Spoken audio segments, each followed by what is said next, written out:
this beautiful morning. I am joined by a leader, an entrepreneur. Thabang, good morning. Good morning, Mabale. It's a very, very, very, very interesting morning, and thank you for having me.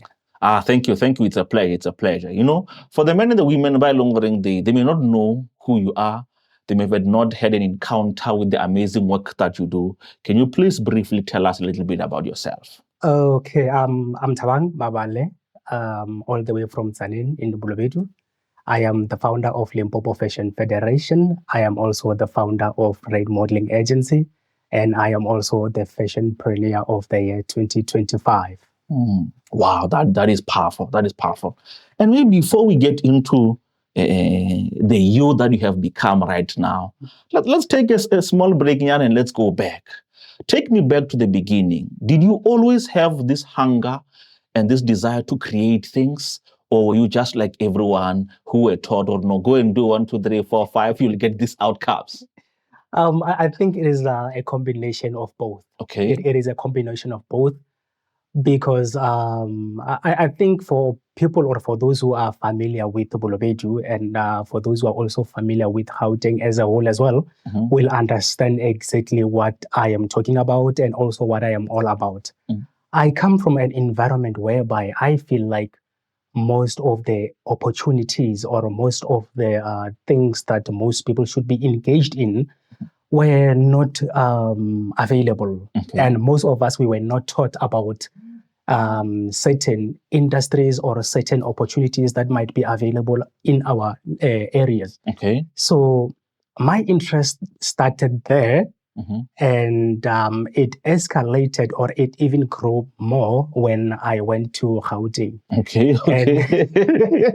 So when I went to Gauteng, then I was exposed, and I think I need to appreciate the people that I met there, especially from my first year, because they introduced me to quite a lot of things that I needed to know, including business, the business space as well. And most of the people that I also met were already in the space and for a very long time. Okay, wow. And I believe that there is a saying which says, bad company corrupt good manners. Yes. So, but for me, it was quite the opposite. Wow. So it was quite the opposite in a way that it was positive in my case. So that's why I developed interest for fashion. That's why I developed interest for business development. And that's why I developed interest for entrepreneurship as a whole. So that's why I also developed great interest in events, in fashion, in media as well. And you know, when coming from our rural backgrounds, you may find that it's frowned upon. It's frowned upon for a man to go and want to pursue fashion. You know, it's the ignorance that teaches us that no. How was that growing up for you, and how did you break free from those limitations? Actually, I am laughing because that's something that I always hear almost every day. Like, wow. People will be asking, Emma, you are a man. You are a man, and how in the world did you even get to be in the space? You know, there are certain questions. You know, questions about the gender or sexuality that people tend to pose because of me being a man in the fashion space as well. And I believe today we will have a better conversation about that so that I can be able to highlight that. Definitely. So me being in the space as well, it is because I was, actually I grew up around people of different gender or, sex orientation for that matter, whereby I got to learn more about what interests people. I got to learn what makes people tick. I got to learn about the things that makes people want to participate in certain spaces as well. So hence my love for fashion stems there. Wow. So what happened was that I remember it was before COVID. I was invited to be on the panel of one event that was happening in Soweto. So, and also I was an advisor for the person that was running the event as well. So because by that time we were running a consultancy company that focuses primarily on event business as well. Oh, okay. So then I spent much of my time in that space. Okay. So that's where I got to learn more about fashion, because I personally have a great background in events. So having to offer certain services within the event space, then that's where I got people who were doing fashion. Okay. People who were in fashion, people who were fashion preneurs, people who were fashion influencers, people who were fashion designers, models as well. So with my experience, I spent much of time with them, and even in that event, I sat down with this guy. So he was sharing with me the challenges that comes with being in the fashion space. Wow. So because I had great interest in that, so I sat down and I was like, okay, me being in the space, what is it that I can do? Okay. What is it that I can do to make sure that we cover or we meet that gap? You see, because I believe that a person of your caliber understands very well that when you get into business, the idea it is to make sure that you provide a product or a service that is needed. Yes. That is needed, or else it will be pointless for you to run a business if then you are offering a product or a service that is not needed. Yes. You'll end up stuck with your invention. Yes. Or your product as well. So, having met the guy, so we sat down that day, and me coming from the village, I didn't even have knowledge about fashion, and I didn't even know what it meant to just be a participant in the fashion industry. Wow. Mind you, I am not even a designer. Yeah. I am not even anything that is related to fashion. I'm just a person who has a great experience in media, who has a great experience in events and marketing as well. So I sat down with the guy, then we talked more about the fashion industry, the challenges and stuff. So I was like, okay, sharp. Now that I understand the challenges that comes with being in the space, let me venture into the fashion space. That's where my interest started. Okay. So I combined my corporate experience, I combined my event experience, my marketing experience as well, to make sure that we get into the fashion space. We run with other fashion participants as well. Wow, that is amazing. And maybe this one is selfish, Nyara, from my end.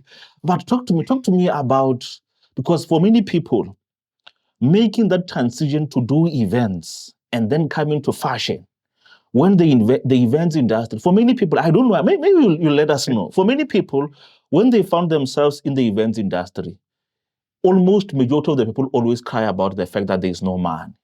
It costs a lot of money to host these events. If you're going to be hiring artists, I remember one time these young people, I'll call them keyboard warriors, because this young man had gone out of his way to go and organize an amazing event. And all they wanted to say to him after that event was that you didn't make any money. You thought you were better than us, because I would assume that this event is... Talk to us about this industry, and what are some of the lessons that you learned in the events one that you then brought to fashion? Okay.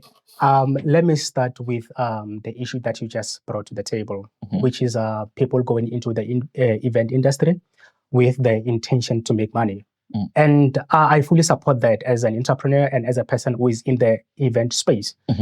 And hence I say that the idea of business, it is to make sure that you make money so that you can be able to maintain everything else that needs to be maintained to make sure that the business runs smoothly. So it will be reckless and it will be ignorant if then you would venture into business or any economic endeavor with no plan to make money. Oh, yes. It will not make sense unless if maybe you are running an NPO, a PBO, or an NGO. It depends. So if then you are running an NGO, you venture into the event space and you do not make money, then I don't think you will be worried about that. But I think the downside part of it is that we need to also look at the necessities that are needed, the resources that are needed to bring the event together. So we are talking about the production side of things. We are talking about the logistic part side of things. So those things, they require money to actually be there, right? I think I once read this other book. I think it was in economics. So they said there are no free meal So there are no free meal. So whether actually anywhere or everywhere you get to see a project going on, you must know that someone else paid for that. Oh, yes. Someone paid for that. Yes. So if then someone paid for that, obviously they are going to expect their returns, yes. be it in a tangible form or in a non-tangible form, right? So I think the problem with that, and one of the issues that I have seen, especially in the event space, there is something in branding and even in marketing as well. It is called a pseudo brand. Okay. A pseudo brand. So a pseudo brand, that thing you saw Thabang hosting a fashion event and then it was successful. Then you venture into that space hoping that you get the same result, right? And by that time, you don't even understand my experience. You don't understand my expertise. You don't understand my educational background, where I come from, the kind of a support system that I have. So you just venture into that space, then you become what we call a pseudo brand. So that is why those kind of brands, they do not last in the industry for a very long time. I think in the more contemporary term, they call them copycats. You know, copycats, a Me Too thing. So one of the issues that I have seen, it is that one whereby people just venture into that space without knowledge, without experience, without expertise.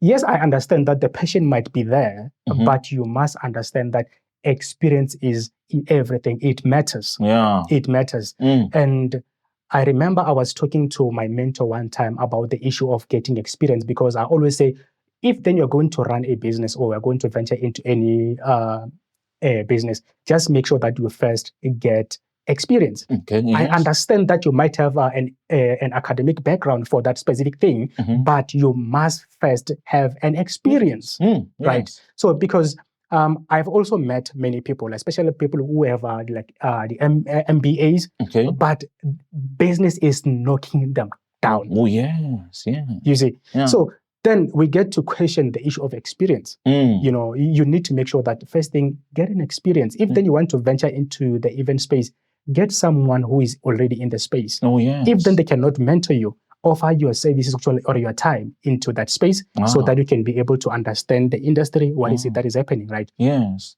And another thing is that this industry is challenging. Honestly, I'm talking about event now. This industry is challenging, and it is challenging in a sense that there are factions. Let's not lie to each other. There are factions in each and every industry. There are factions, right? And in our language, the event so it's more like a Stockfell kind of a thing. So I'm doing an event, right? So I invite you as my friend, come and support me, right? So when you do an event, I come to you, I support you, right? So, but that, it hinders growth and excellence in the industry.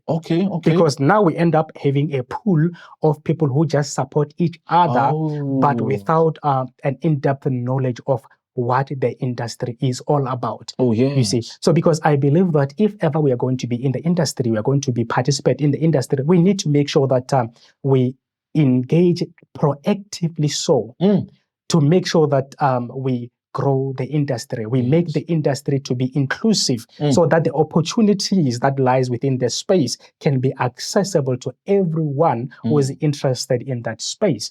So now, having factions in the industry, it stops other people from being part of the industry. Because when they think about being in the industry, they think like, oh, I need to be associated with so and so and so and so for me to be able to excel. You see, so that if then you are not close or you are not somehow affiliated or related with maybe Thabang, then it means that you cannot excel in that space. So the idea of gatekeeping, it is quite serious. It is an issue that is there. It is an issue that needs to be addressed, or else we'll just have an industry that is just there and no growth opportunities and no economic opportunities as well. I think that is the issue of factions, the lack of experience as well, and the idea of Me Too's in the industry. That's the issue. You just reminded me of a quote. One young man said, or you can copy my idea, you can copy my business, but the anointing and the grace to execute it, that you can't copy. No, you can't. Hey, I know that's powerful. That's powerful. Now, take me back to one moment, whether in the events industry or any other environment, where you found yourself overwhelmed, maybe by the challenges, maybe by the stress of it, and you almost quit, or you quit and said, I don't know, this one I'm done. Take me to that moment. Okay, I will tell you that. I will tell you that. And I think I'm going to have to also include my church experience on that, Okay. so that you can be able to get the entire picture. Because for me, that is quite personal, right? Mm-hmm. Me coming from Ulobedu, and I experienced that early. Okay. Right. I experienced that early because I think in entrepreneurship, they always use this term that we are the first generation of entrepreneurs. Oh, yeah. Right. So meaning that I come from a family that never believed in business, not on a formal context, right? So whenever you ventured into business, or whenever you decide to venture into business, they'll be like, okay, Thabang, are you sure you really know what you are doing? Yeah. And I think that me getting that kind of a question or related questions, I didn't blame any family member who happened to ask that question, right? Because they knew that I had the expertise, I had the knowledge, I have the background, I have the education needed, to just go for a 9-to-5 system. They knew that if you're like, if I can go to I can start applying for jobs. For jobs. I can land a very good job, and it wouldn't even take time because I had the experience, right? Yes. So I remember I resigned from work and I decided to venture into business. Okay. So that's when my family started to ask questions. Hey, man, come on, Thabang, you need to be sure of what you're doing. You need to make rational decisions. We expect you to make sound decisions as a man. Come on. Because the first 2 years were challenging. Yes. The first 2 years were challenging to a point that one of my family member, and by that time they were unemployed as well. Okay. They said, "Hey, Thabang, hey man, it's a more draft CV and look for a job, man. You see, things are not working. Yeah, things are not working." And to make things worse, the very same thing also, happened even at church as well, because things were not looking good. Yes. And when things are not looking good, everyone can see that things are not looking good for this person. And they would ask the very same question that I asked, Raymond, come on, man, you have an experience. Why don't you go look for a job? And by that time, the only thing that I had was passion. Yes. I had passion. I had experience because I also worked with my mentors who were in that space. Okay. They mentored me. They taught me about the industry. They told me what is it that I need to do to make sure that I do this thing. But some of those things, they were not working. Oh, yes. They were not working, right? So I remember after 2 years of things not working, I went back to a drawing board. Okay. Right. I went back to a drawing board and I was like, okay, what is it that I need to do to make sure that I do things better? It was before COVID, right? Yes. And I sat there, and honestly, I was quite depressed. Okay. As a man, when you have bills to pay, when you have people looking over you, mind you, I am the only guy at home. Okay. It's just me, my mom, and my sister. Okay. So as a family, if something is needed, they always look to you you as a man to say, hey, man, provide. Come on, you see, nothing is happening here. We need something on the table, and we are expecting you to do that. And as a man, they don't even care what is it that you have to do to make sure that you bring food to the table. Yeah. And I'm sorry if this might sound offensive to other listeners as well, but it won't be offensive, right? I often compare Basati Liban. Okay. They might share similarities because oftentimes they don't really ask where you're going to get whatever they need. Oh, yes. Right? So, but they just expect it to be there. To be there, yes. You understand? So, children always want you to make things happen, right? And by that time, I am sitting there, business is not working. I am depressed. I was depressed, right? And I was depressed to a point that I had those suicidal thoughts, and I had those depression episodes.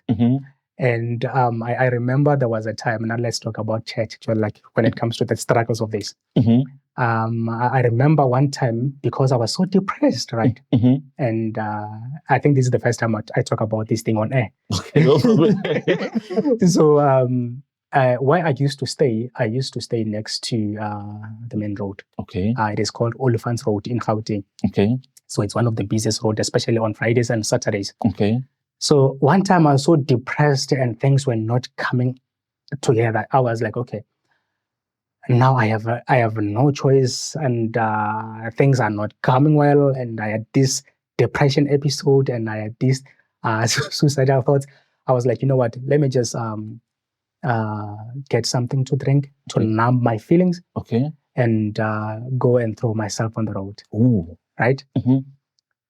I remember that time, and mind you, by that time, actually, I was a person who never entertained alcohol. Right? I never entertained alcohol. I went to that road. I was drunk.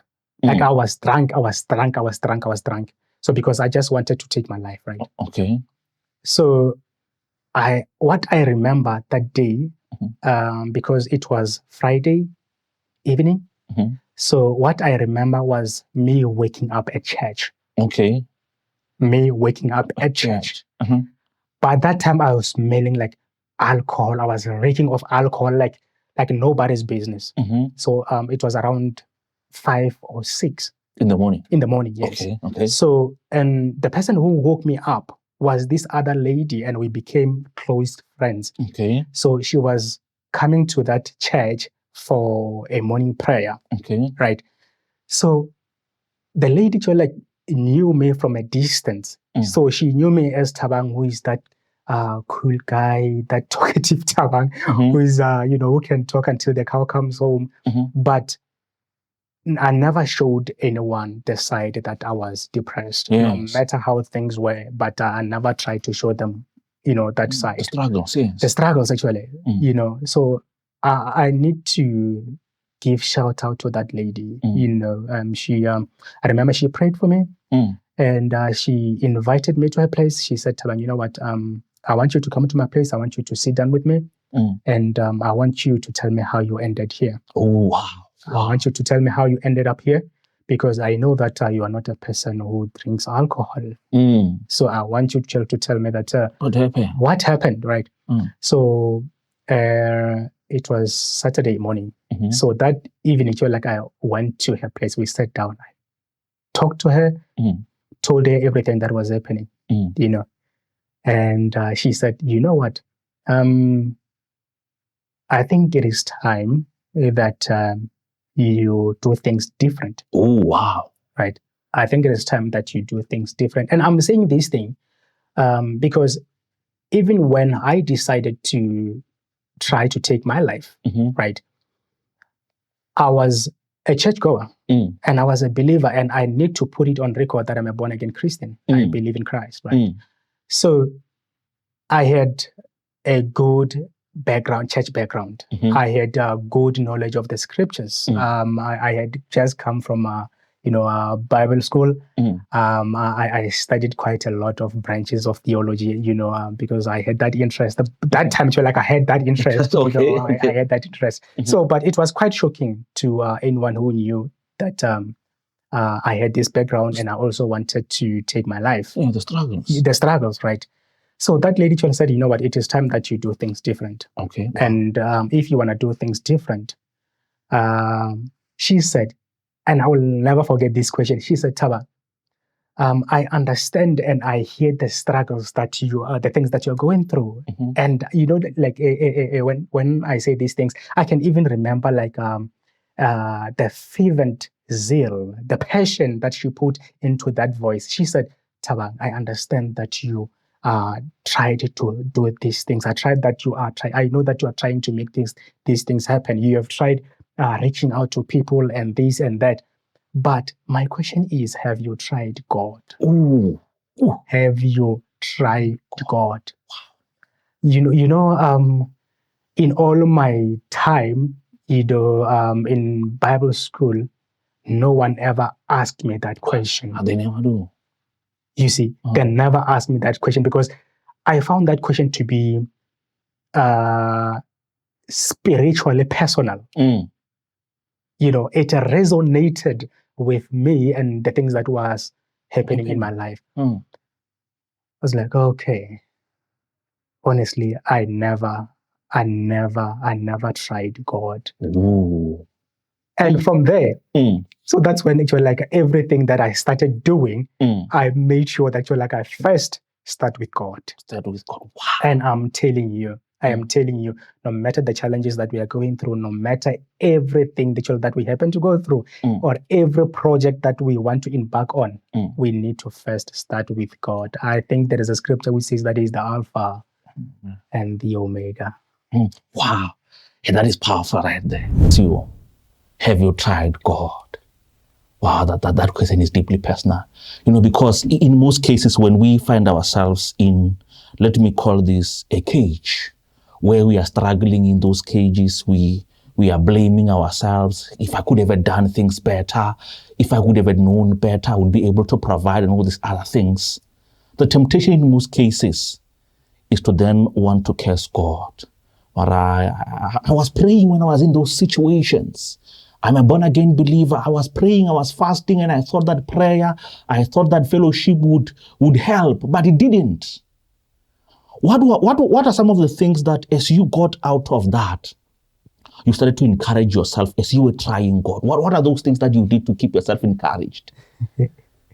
I am a system kind of a person. Okay. I am a system person actually, and that is why I was paying attention as you were unpacking these tenets about building systems. And the reason why I paid attention to that, it is because I value systems, and I believe that in each and everything that you are going to do, you need to build a proper system for sustainability. Yes, definitely. For sustainability. And I think on top of that, we also need to make sure that as we are building those systems, so they have to, we must also build processes, repeatable processes that are easy, and that that will make it easy for us to be able to scale whatever the things that we're going to do. Because I believe that the purpose of systems, it is to make sure that scaling is easy. Yes, right. Yes. So me coming from that space, I thought about it. I was like, okay, now that I got encouraged, now that I am powered up, what is next? I had two options. Okay. It's either I continue or I continue with business, try to develop a new system that are proved or are proven to work, or I just go back, start looking for a job. Okay. I had those two things, right?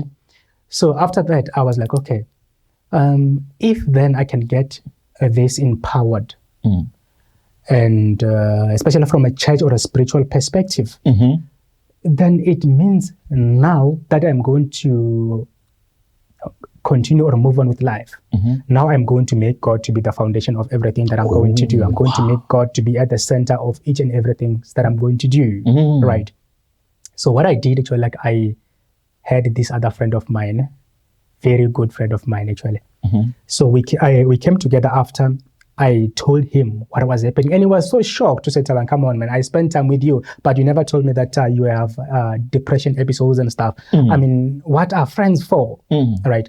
So I remember after that, I sat down with my friend. I said, you know what, we need to sit down as men. Let us come together.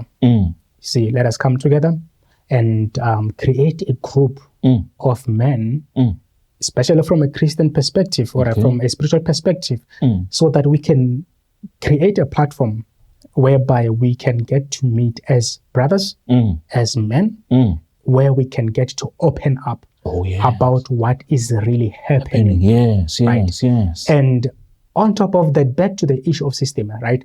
So we had to also look at ways to make sure that whatever the information that is shared within that group remains there. So nothing ever goes out. So we built a system around that to make sure that we get to open up, that whenever that we meet, we know that whatever that I'm going to share is safe. Confidential. It's confidential, totally confidential, right? So I started there with my church friends, church brothers. Some of them were pastors as well. We sat there and I was so shocked. For the first time, I was so shocked to say, so we have so many brothers at church who are going through similar things. Yes. And some of them feel like they pray in tongues, they prophesy, but behind closed doors, they are really struggling with this. Yes. Right. Yes. So, and I remember one time, I also talked about this thing because by that time I was also a preacher. Okay. You know, I was also a preacher. I did quite a lot of preachings in those days. I did quite a lot of preachings. Those were the best days of my life. I remember one time I went to preach in a pastor's conference. Okay. So I was invited as a speaker. Yes. You know, I went there, and I still remember the title of my sermon that day, and I titled it "Hell is empty, all the demons are here." Ooh, wow! So that was I titled the sermon there. Wow! Hell is empty, all the demons are here. Right. Wow. So after that preaching, Mama, I have to say that it was that during that time where I was facing all this difficulty. I had to go back home to the house and then face empty pots. The kitchen was empty. I had nothing to eat that evening. And I didn't even know what I was going to do the following day. Imagine after giving a very powerful sermon. Yeah. And going home like that. Right. Mind you, I had family. They tried their best to make sure that I was sorted in certain areas. Now think about it in this way. Imagine a person, now I am talking about pastors. Imagine a pastor who lacks that kind of a support. Oh, yes. They have a church to lead. You know, and it is even worse as a man because they are a man and a pastor as well, because we often come to you with solutions. Problems. We expect solutions. Yes. So when we come to you and you do not give us, you give us solutions, we then look up to you and say, okay, you are giving us plausible solutions, but you are really struggling, man of God. So that is why we tend to cover. Oh, yes. We tend to cover our issues. We tend to cover our problems. So then from there, for a start, we built a system around, we built a network, believers, so that we can be able to talk about the things that was happening in our lives. And it was working. Yes. So whenever I had church problems, spiritual problems, whenever I had business problems, I knew that we had people who were running successful businesses in that group. Okay. That I can always go to, and we sit down and say, no, this is how we do these things. That's it. Yeah. There's a young man, there's a man out there who may be going through the same thing. Their girlfriend or their wife is even telling them that you're not man enough. You can't even put food on the table for us here. Or whatever negative connotation or negative thing they may say. And here they are thinking about maybe ending it all. What advice would you give that young man? What advice would you give that man who's going through that rough patch in life? I once sat down with this gentleman, and the gentleman is not a pastor, and he's still not a pastor or a Christian. And in all the wisdom, the knowledge that he could master, he said, Thabang, if you are going to give a person an advice, advise them on something that has worked for you. Yes. You cannot take someone through a journey or a road that you have not been. Yeah. Yes. Right. And now that's the question of leadership, but we'll talk about that. For me, having went through depression, having attempted suicide 2 times, by the way, I understand the pain. Trust me. But when you are in that situation and you are trying to tell the next person about what is really happening, they might not even understand the pain. They might understand it from a social perspective, but intellectual as well. But deep down, they will not understand the pain, right? So, but here is what I can say to them: try God. Try God. I am not going to say I understand their pain. I'm not going to say that I understand their struggles, because come on, we come from different backgrounds. We have different knowledge. We have different experiences. We have different tolerance of pain. But Bona, the only thing that I can say, try God. Yeah. Try God. That's it. Yeah. Yeah. This time is flying. In the interest of time, maybe we'll schedule for episode number 2. Sure. Talk to us about the things that you are doing right now. Where can we come and buy the brilliant fashions that you are creating? Perfect. Where can we come and attend the main events? Talk to us about what you are busy with right now. I thought you never asked. Well, as mentioned earlier, I am the founder of Limpopo Fashion Federation. So, which is a fashion organization that regulates fashion activities across Limpopo. However, we have done quite a lot of projects outside the province. We have done quite a lot of projects with big brands. I don't know if it is advisable for me to mention them. So we have done quite a lot of great work with Revlon. We have done quite a lot of work with Edgar's. We have done quite a lot of work. I'm talking about in other provinces as well. So, but around here, we have done a great deal of work with Mercedes-Benz. Shout out to Mercurius Motors. What a brand. So as Limpopo Fashion Federation, so the idea behind that was to make sure that we build a support system for the creatives in the creative industry in Limpopo. So we wanted to make sure that the creatives in Limpopo have the kind of a support that they need to excel. Right? So then that meant us introducing programs that support that. Hence, like we do mentorship programs. We also do entrepreneurship programs to make sure that it's like we equip these creatives. By creatives, I'm not only referring specifically to the fashion designers or models. We are also referring to content creators as well. We are also referring to those who are in the media space as well. We are also referring to the artists, the musicians, the producers, and everything. So our programs are specifically designed to empower and to equip the creatives to make sure that they grow and they excel on that.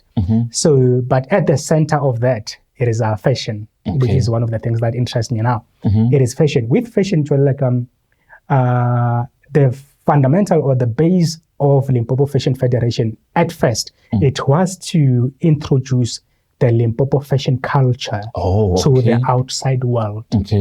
So we wanted people from outside to be familiar with our fashion space. How we get to express ourselves through fashion. How do we get to express our thoughts, our lifestyle, our beliefs through fashion.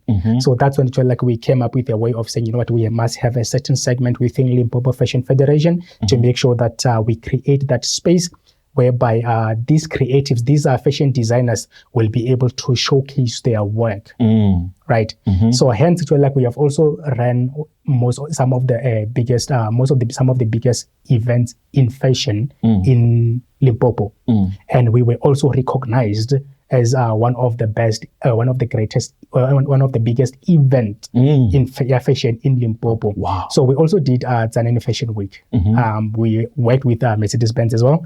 And we are currently working with Mercedes-Benz again. And I believe that if then you get to work with a person consistently or over a certain period of time with them,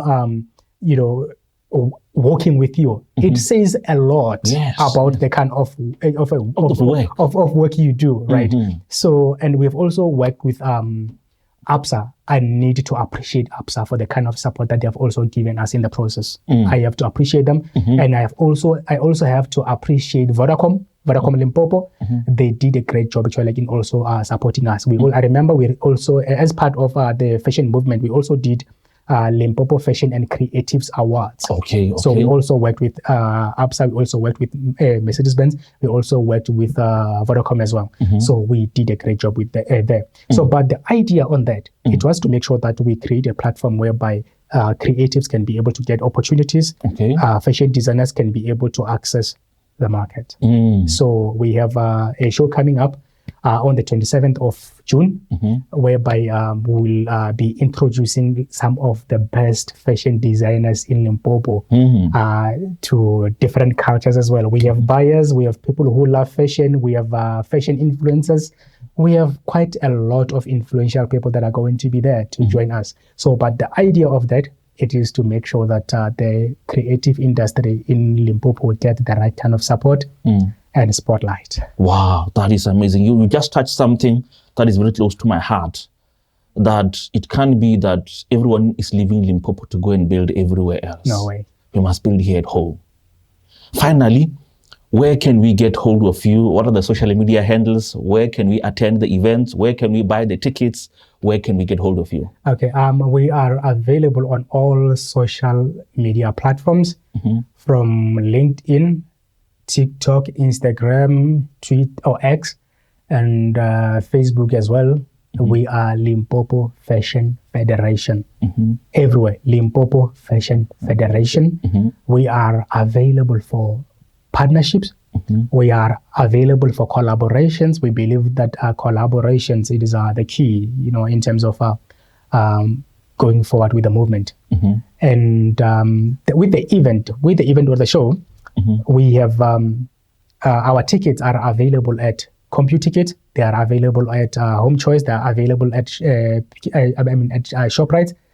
So anyone who is interested in joining us to celebrate fashion, they can access the tickets there. Wow, thank you very much. Maybe in conclusion, in 1 minute, talk to us about a purpose or a mission that you are currently pursuing, that you want to dedicate your life to. Well, the purpose here actually is simple. Just to project spotlight on the creative industry in Limpopo, and not forgetting my favorite people, the designers. We need to so we need to make sure that it's like they get the kind of spotlight that they need, right? And on top of that, there is hence I mentioned collaboration. There is something that we are currently doing. We are currently in negotiation with Zimbabwe Fashion Council, and we're also looking at negotiating again with Sudan Council of Fashion, whereby we need to make sure that we take some of our designers so that they can get to showcase in those countries. Yes. So unfortunately, with the war in Iran that is currently happening, we believe that as soon as everything subside, then we can make sure that everything is sorted and wrapped. Wow, thank you so much. What I always like to say, my prayer and my hope is that may God bless you. May He enlarge your territory. May He give you all of the influence and the impact that you want to have. May He open doors for you that no man can shut. May He ensure that all of those dreams to impact and to shine that spotlight is evident in everything you do. And may He ensure that the men that you are working with and you want to help, may He ensure that that project and that work becomes a success and you are able to fulfill that purpose. Thank you.